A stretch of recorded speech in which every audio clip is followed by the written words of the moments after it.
बिस्मिल्लाहिर्रहमानिर्रहीम, अस्सलामुअलैकुम, खुशामदीद। कहते हैं गंदा है पर धंधा है। नाज़रीन, आज इसी मौजू पे आपको बताया जाएगा कि यहाँ कोई भी अपने वतन से मुखलिस नहीं। हर कोई अपने माली फायदे और आमदन की वाबस्तगी के हिसाब से अपना किरदार अदा कर रहा है। इसी हिसाब से अपने दाव पेच आजमाता है। नाज़रीन, चाहे वो कोई भी हो, सिर्फ आवाम मासूम है। वो आवाम जो हर पुरकशिश नारे लगाने वाले को देवता समझकर पीछे चल पड़ती है और फिर एक वक्त आता है कि वो किरदार बेनकाब हो जाता है। लेकिन आवाम सबक लेने की बजाय दूसरे किरदार की परस्तिश शुरू कर देती है। ऐसा ही एक वाकया पेश आया जब इमरान खान की हुकूमत खत्म होने के 2-3 दिन बाद एक रिटायर्ड फौजी मेजर आदिल राजा के घर पे मारा जाता है। ये छापा FIA के एहलकारों ने मारा। दूसरे दिन मेजर अचानक घर से गायब हो जाते हैं। 3 दिन तक सोशल मीडिया पे मेजर की बीवी रोना धोना डाले रखती है।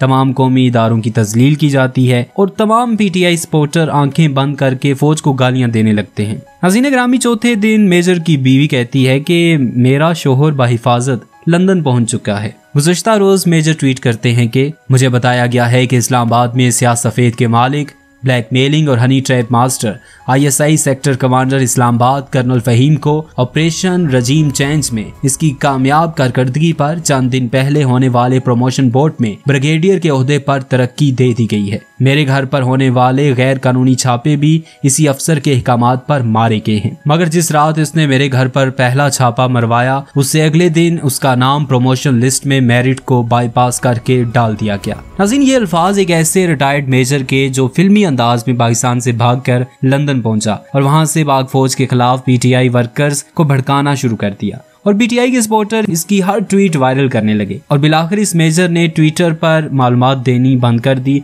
और अपना YouTube चैनल बना लिया। हमारे इस मेजर आदिल से कुछ सवाल हैं। अगर आप जैसे बेनाम लोगों के घर पे ISI छापे मारती है तो ISI ने इन दर्जन रिटायर्ड फौजियों को क्यों इस्लामाबाद में 1 घंटे की प्रेस कॉन्फ्रेंस करने दी? क्या ISI इतनी कमजोर थी कि उनसे डर गई? हमारा दूसरा सवाल यह है कि मेजर साहब, आप में ऐसा क्या हास है कि ISI हेडक्वार्टर में आप जैसे निकम्मे इंसान की वजह से ऑफिसर की प्रमोशन होती है? क्या वाकई ISI का ये मेयार है? हमारा तीसरा सवाल यह है कि बकौल आपके कि आप तो लंदन भागने में कामयाब हो गए, यानी आप गिरफ्तार नहीं हुए और कर्नल फ़हीम आपकी गिरफ्तारी में नाकाम हुए, तो कर्नल फ़हीम को प्रमोशन किस खुशी में दी गई? ISI के ये दिन आ गए हैं कि एक नाकाम छापे, एक नाकाम ऑपरेशन पर कर्नल को ब्रिगेडियर बना दिया जा रहा है, वो भी मेरिट को बाईपास करके। ना तो मेजर आदिल राजा की गिरफ्तारी हुई, ना लंदन भागने से रोका जा सका, तो फिर कर्नल फ़हीम को प्रमोशन क्यों दी गई? या फिर एक नामालूम मेजर को सोशल मीडिया स्टार बनाने पर तरक्की दी गई? नाज़रीन ग्रामी, इमरान खान और फौज मुखालिफ बयानिया एक मकबूल नारा बन चुका है। हर कोई बहती नदी में हाथ धो रहा है। यही वजह है कि हर वो बंदा जो मशहूर होना चाहता है वो इमरान खान का नारा लगाकर फौज को गालियां देना शुरू कर देता है। वो तमाम इंसाफियन जो फौज को गालियां देते नजर आते हैं, उनसे सवाल ये है कि क्या इमरान खान का हुक्म आपके लिए ईमान ही नहीं रखता?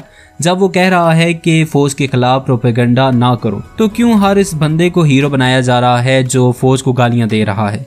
इस मेजर में और खूनी लिबरल्स वकास गौराइया, गुल बुखारी या ताहा सदीकी में क्या फर्क है? वो भी बाहर बैठकर पाक फौज को गालियां देते हैं और ये भी वही कर रहा है, लेकिन बस इमरान खान का टच दे रहा है। नाज़रीन ग्रामी, ऐसे दर्जनों लोग मिल जाएंगे जो अपने YouTube चैनल चलाने के लिए दिन रात प्रोपेगेंडा करते हैं, लेकिन याद रखिएगा ऐसा ना हो कि कल को मरियम के आशिकों की तरह आप लोगों को भी अपनी दी हुई गालियों पर अफसोस हो और शर्मिंदगी से सर झुकाए खड़े हों।